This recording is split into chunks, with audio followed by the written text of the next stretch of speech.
Hello friends, welcome back. Last સેશનની અંદર standard કોસ્ટિંગમાં મટીરિયલ વેરિયન્સનો ક્વેશ્ચન નંબર 2 જે હતો એ આપણે કમ્પ્લીટ કર્યો.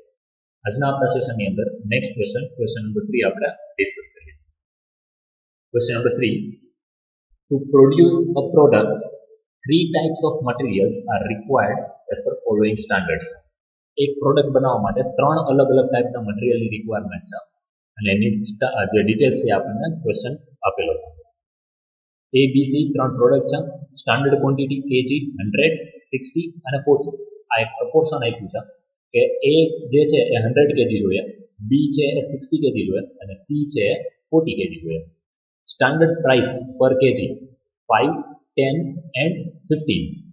Actual quantity 2800, 1600 and 900 and actual price 6, 9 and 14. આ આપણને ડિટેલ આપી છે. The standard loss is 10% of gross input. જેટલું આપણે ઇનપુટ આપશું એના 10% લોસ થશે અને 90% આપણું પ્રોડક્શન થવું જોઈએ. આ સ્ટાન્ડર્ડ છે. During a given period, actual output was 4500 kg. એટલે કે આ જે એકચ્યુઅલ ક્વોન્ટિટી આપી છે 2800, 1600 અને 900 એનો યુઝ કરી અને આપણે 4500 કેજી પ્રોડક્ટ ડેવલપ કરેલી છે, મેન્યુફેક્ચર કરેલી છે. Calculate various material cost variance. અલગ અલગ મટીરિયલ કોસ્ટના જેટલા વેરિયન્સીસ પોસિબલ હોય એ બધા આપણે કેલ્ક્યુલેટ કરવાના છે. હવે પહેલું સ્ટેપ આવશે standard input for actual output. આપણે જે 4500 કેજી આઉટપુટ છે એના માટે ઇનપુટ કેટલું હોવું જોઈએ ટોટલ, એ ટોટલ ફાઇન્ડ કરશું. પછી એને ડિસ્ટ્રીબ્યુટ કરશું, બાયફર્કેટ કરશું. જે રેશિયો આપેલો છે એ બી સી નો તે 100, 60 અને 40 એ પ્રપોર્શનમાં આપણે બાયફર્કેટ કરશું. એટલે આપણને standard quantity of A, B and C for actual output 4500 KG જે છે એ આપણને મળી જશે. તો સૌથી પહેલા વર્કિંગ નોટ 1 જોઈએ. Standard input for actual output. Input, normal loss અને આઉટપુટ. ઇનપુટ આપણું 100 હોય તો નોર્મલ લોસ થશે 10% એટલે 10 and output will be 90. Actual output given in question 4500 kg. Actual output 4500, input will be question mark. If output is 90, input is 100, then if output is 4500 kg which is actual, what will be the input? solve કેવી રીતે થશે? This will be solved by cross multiplication. 4500 multiply by 100 divide by 90. Answer will be 5000 kg. એટલે કે 4500 kg output હશે તો આપણને input કેટલું આપણું હોવું જોઈએ? 5000 kg ઇનપુટ હોવું જોઈએ. Now this is total input of product A, B and C. ત્રણે મટીરિયલનું ટોટલ થઈને 5000 kg હોવું જોઈએ. ઇન્ડિવિજ્યુઅલ જોઈતું હોય તો આને બાયફર્કેટ કરવું પડશે ત્રણ પાર્ટની અંદર. કયા રેશિયોમાં? 100, 60 અને 40. તો 100, 60 અને 40 માં બાયફર્કેટ કરીએ તો A નો આન્સર આવશે 2500, B નો આન્સર આવશે 1500 and C will be 1000. આ રેશિયોની અંદર પ્રપોર્શનમાં આપણે ડિસ્ટ્રીબ્યુટ કર્યું એટલે આપણને standard quantity for actual output 4500 જે છે એના માટે મળ્યું. હવે આપણે જે ટેબલ બનાવીએ છીએ રેગ્યુલર બેઝ ઉપર એ આપણે ટેબલ બનાવીએ કે જેમાં પ્રોડક્ટ, સ્ટાન્ડર્ડ અને એકચ્યુઅલ. સ્ટાન્ડર્ડની અંદર ક્વોન્ટિટી, રેટ અને ક્વોન્ટિટી મલ્ટીપ્લાય બાય રેટ કરીએ એટલે અમાઉન્ટ મળશે. સેમ વે એકચ્યુઅલની અંદર પણ આપણે કેલ્ક્યુલેશન કરવાનું થશે. આ ફોર્મેટ છે table. Product will B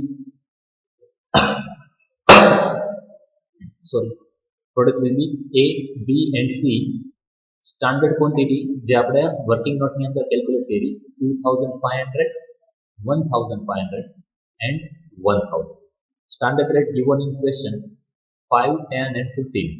Standard rate will be 5, 10 and 15. Amount will be 2500 multiplied by 5, 12,500. 1500 multiplied by 10, 15,000 and 1000 kg multiplied by 15, 15,000 kg. Actual quantity given in question 2800, 1600 and 900. And actual price 6, 9 and 14. It will be 6, 9 and 14. Amount will be 2800 multiplied by 6, 16,800. 1600 multiplied by 9, 14,400. And 900 multiplied by 14, 12,600. Total of standard quantity, standard amount, and actual quantity and actual amount. Total will be 5,000 total of standard quantity, 42,500 total of standard amount, 5,300 actual total quantity, and 43,800 actual total amount. હવે આ આખું table આપણું ready થઈ ગયું. આના base ઉપરથી આપણે આખો સમ ઇઝીલી સોલ્વ કરી શકીએ. સૌથી પહેલું વેરિયન્સ કયો આવશે? Material cost variance. તો મટીરિયલ કોસ્ટ વેરિયન્સ કેવી રીતે મળે? Total standard amount minus actual total amount, એટલે કે 42,500 total standard material cost minus actual total material cost 43,800. Check કરીએ.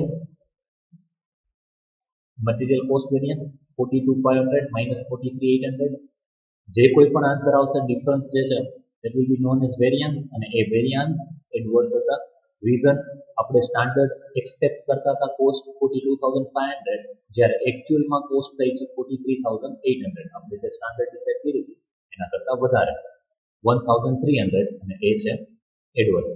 આ મટીરિયલ કોસ્ટ વેરિયન્સને બે પાર્ટની અંદર આપણે બાયફર્કેટ કરીએ: material usage variance and material price variance. Material usage variance is based on quantity, એટલે individual જે ક્વોન્ટિટીઝ છે પ્રોડક્ટ A, B, C, એને આપણે કમ્પેર કરીએ. સ્ટાન્ડર્ડ ક્વોન્ટિટી 2,500, એકચ્યુઅલ ક્વોન્ટિટી 2,800, અને standard price 5, because whenever there is a quantity part we should multiply by standard rate. જ્યારે quantity part આપણે calculate કરતા હોય, કમ્પેર કરતા હોય, ત્યારે આપણે સ્ટાન્ડર્ડ રેટથી મલ્ટીપ્લાય કરવાનું થાય. ચેક કરીએ આન્સરની અંદર 2,500 માઇનસ 2,800 મલ્ટીપ્લાય બાય 5. આન્સર જે આવશે એ એડવર્સ થશે. રીઝન પ્રોડક્ટ એ જે છે મટીરિયલ એ આપણે ડિસાઇડ કર્યું હતું સ્ટાન્ડર્ડ 2,500 kg, એની બદલે આપણે 2,800 kg યુઝ કર્યું છે. 300 kg વધારે યુઝ કર્યું છે, that means it is adverse. Answer will be 1,500 adverse. Second, 1,500 minus 1,600 multiply by 10. 1,500 minus 1,600 multiply by 10. Answer will be 1,000, and that will be adverse.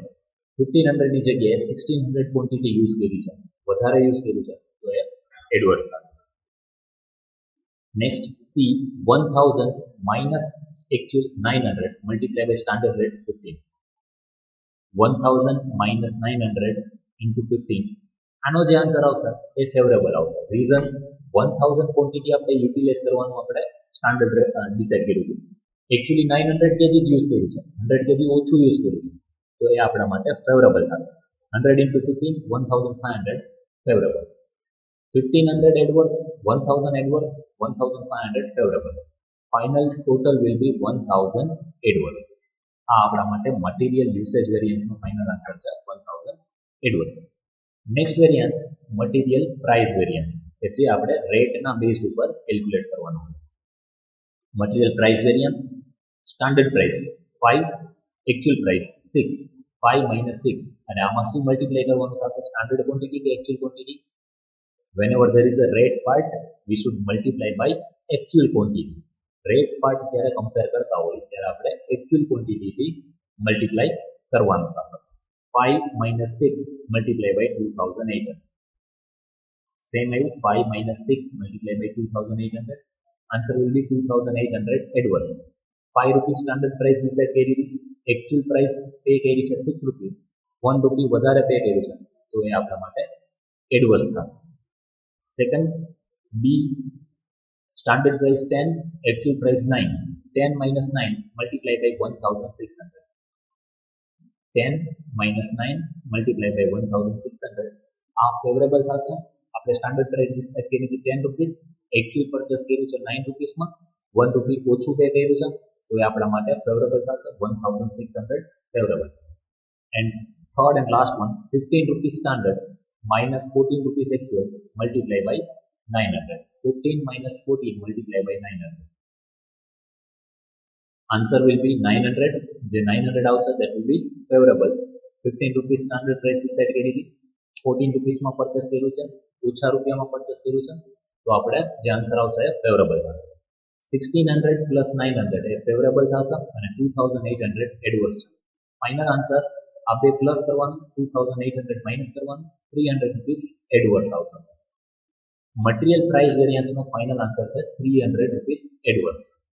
1000 material usage variance adverse છે, 300 rupees material price variance adverse છે. બંને adverse છે, બંનેનો total કરીએ 1000 plus 300 એટલે 1300 rupees જે છે એ material cost variance આપણને એડવર્સ મળશે. ક્લિયર? એટલે આ આપણે એક ક્રોસ વેરિફિકેશન કરી શકીએ, ક્રોસ ટેલી કરી શકીએ, એટલા માટે આપણે આ ચેક કરીએ છીએ. હવે જે મટીરિયલ યુસેજ વેરિયન્સ છે એને આપણે ફર્ધર બે પાર્ટની અંદર બાયફર્કેટ કરી શકીએ. કયા કયા? એક છે મટીરિયલ સબ યુસેજ વેરિયન્સ કે જે ઇનપુટના બેઝડ ઉપર હશે, based on input, and second material mix variance.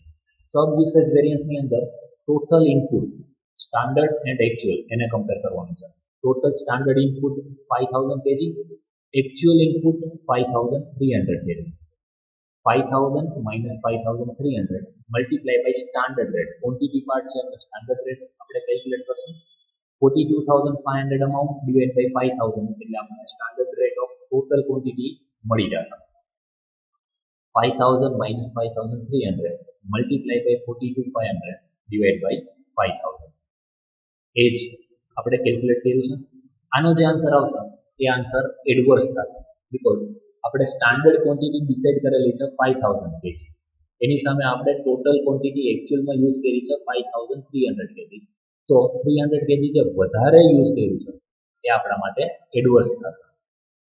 Answer આવશે 2550 એડવર્સ. હવે જે રીતે આપણે ઇનપુટના બેઝડ ઉપર સબ યુસેજ વેરિયન્સ કેલ્ક્યુલેટ કર્યું એવી રીતે આપણે આઉટપુટના બેઝડ ઉપર yield વેરિયન્સ કેલ્ક્યુલેટ કરી શકીએ. તો નેક્સ્ટ વેરિયન્સ કેલ્ક્યુલેટ કરીએ, material yield variance which is based on output. આઉટપુટના બેઝડ ઉપર કેવી રીતે થશે? ઇનપુટ અને આઉટપુટ આપણે કમ્પેર કરીએ. when input is, what is the standard input? 5000. when input is 5000, output will be 4500. when input is 5000, output will be 4500. what is the actual input? Actual input is 5300. Actual input is 5300. what should be the standard output for actual input? Standard output for actual input કેવી રીતે મળશે? Cross multiplication 5300 multiply by 4500 divide by 5000. Answer શું આવશે આનો? Answer આવશે 4770. It means જે આપણે એકચ્યુઅલમાં input કર્યું છે 5300 એના માટે સ્ટાન્ડર્ડ આઉટપુટ શું હોવું જોઈએ? સ્ટાન્ડર્ડ આઉટપુટ હોવું જોઈએ 4770. તો standard output 4770 minus actual output 4500 multiply by standard rate based on output. Output આપણું છે 4500. તો મલ્ટીપ્લાય બાય 42500 ડિવાઇડ બાય 4500. આ આપણું સ્ટાન્ડર્ડ પ્રાઇસ મળશે બેઝડ ઓન આઉટપુટ. હવે આ જે આન્સર આવશે એ આન્સર પોઝિટિવ આવશે પણ એ એડવર્સ જ થશે. રીઝન આઉટપુટ ઓછું થયું છે. 4770 આપણે આઉટપુટ સ્ટાન્ડર્ડ ડિઝાયર્ડ હતું એની બદલે ખાલી 4500 આઉટપુટ જ મળ્યું છે. 270 યુનિટ્સ આપણને ઓછું આઉટપુટ મળ્યું છે. તો એ આપણા માટે એડવર્સ સિચ્યુએશન થશે અને આન્સર 2550 જ આવશે જે હંમેશા સબ યુસેજ વેરિયન્સ હોય એની સાથે ટેલી થઈ જશે. આ બે આન્સર હંમેશા સેમ આવશે. લાસ્ટ વેરિયન્સ આપણે ચેક કરીએ material mix variance. Material mix વેરિયન્સમાં શું કરવાનું છે કે સ્ટાન્ડર્ડ ઇનપુટ આપણું 5000 છે એની સામે આપણે 2500 કેલ્ક્યુલેટ કરેલું છે. 5000 આઉટપુટ ટોટલ ઇનપુટ છે તો પ્રોડક્ટ એનું જે પોર્શન છે એ 2500 છે. તો એકચ્યુઅલ ઇનપુટ 5300 ક્વોન્ટિટી છે તો એનો પ્રપોર્શન કેટલો હોવો જોઈએ એ આપણે કેલ્ક્યુલેટ કરવાનું છે. ક્રોસ મલ્ટિપ્લિકેશનથી થશે 5300 multiply by 2500 divide by 5000. 2500 multiply by 5300 divided by 5000. આનો જે આન્સર આવશે એ standard input based on actual input. Actual input જે આપણું ટોટલ છે 5300 એના પ્રમાણે સ્ટાન્ડર્ડ પ્રપોર્શન ફોર એ કેટલું થશે એ મળશે માઇનસ એકચ્યુઅલ જે આપણે ઇનપુટ આપ્યું છે એ નું 2800 એ માઇનસ કરશું અને multiply by standard rate 5 rupees. એટલે આનો જે આન્સર આવશે એ આવશે 2650 minus 2800 actual input of a 2800 quantity multiply by 5 rupees standard rate. Answer will be 750 અને એ આન્સર એડવર્સ આવશે. રીઝન આપણે સ્ટાન્ડર્ડ 2650 યુનિટ્સ જ ઇનપુટ આપવાનું હતું એની બદલે 2800 વધારે યુનિટ્સ ઇનપુટ આપેલું છે તો એ આપણે એડવર્સ કેલ્ક્યુલેટ થશે. બી જે છે એના માટે આપણે કેલ્ક્યુલેટ કરવાનું થશે 1500 5000 જ્યારે ટોટલ ઇનપુટ હોય ત્યારે 1500 થશે તો 5300 આપણું એકચ્યુઅલ છે તો ઇનપુટ કેટલું હોવું જોઈએ બી cross multiplication 1500 into 5300 divided by 5000 multiply minus 1600 multiply by 10. Check करिए 1500 multiply by 5300 divided by 5000 આનો જે આન્સર આવશે એ આવશે 1590 minus actual 1600 જે ઇનપુટ છે એ multiply by 10 1600 multiply by 10 આનો આન્સર જે આવશે એ પણ આપણને એડવર્સ જ આવશે. રીઝન 1590 આપણું સ્ટાન્ડર્ડ ઇનપુટ હોવું જોઈતું હતું એકચ્યુઅલ ઇનપુટ છે 1600 વધારે આપણે યુઝ કર્યું છે 10 રૂપીસ 10 યુનિટ તો 10 મલ્ટીપ્લાય બાય 10 100 એડવર્સ આવશે. સી જે છે એના માટે આપણે ચેક કરીએ 1000 into 5300 divided by 5000 1000 into 5300 divided by 5000 answer આવશે 1060. એકચ્યુઅલ ઇનપુટ છે 900 એટલે એ માઇનસ કરીએ 1060 standard input minus 900 actual input multiply by 50 આનો જે આન્સર આવશે એ આન્સર આવશે 2400 ફેવરેબલ 1060 યુનિટ ઇનપુટ આપવાનું હતું એની બદલે ખાલી આપણે 900 kg ઇનપુટ યુઝ કર્યું છે તો 160 kg એ આપણે ઓછું ઇનપુટ આપ્યું છે ઓછું યુઝ કર્યું છે તો આપણા માટે ફેવરેબલ સિચ્યુએશન થશે.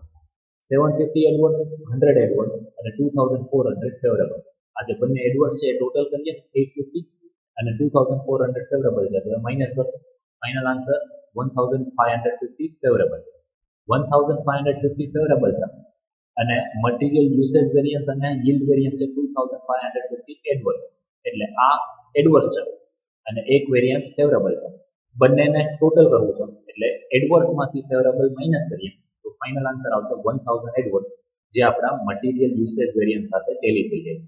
એટલે આ રીતે જ્યારે એક્ઝામની અંદર તમે આન્સર સોલ્વ કરો ત્યારે તમે ક્રોસ વેરીફાઈ કરી અને તમારો આન્સર પ્રોપર છે કે નથી એ તમે ત્યારે ઇમિડિયેટલી વેરીફાઈ કરી શકો છો. તો આ સાથે આપણો જે પ્રેક્ટિકલ ક્વેશ્ચન નંબર 3 છે અહીંયા કમ્પ્લીટ થાય છે. આજના આપણા સેશનની અંદર આપણે આ ટોપિક સુધી કમ્પ્લીટ કરીએ છીએ અહીંયા સુધી રાખીએ છીએ. નેક્સ્ટ સેશનમાં જ્યારે આપણે મળશું ત્યારે આપણે નવા ટોપિક સાથે મળશું. નેક્સ્ટ સેશનમાં મળીએ ત્યાં સુધી ગુડ બાય થેન્ક યુ.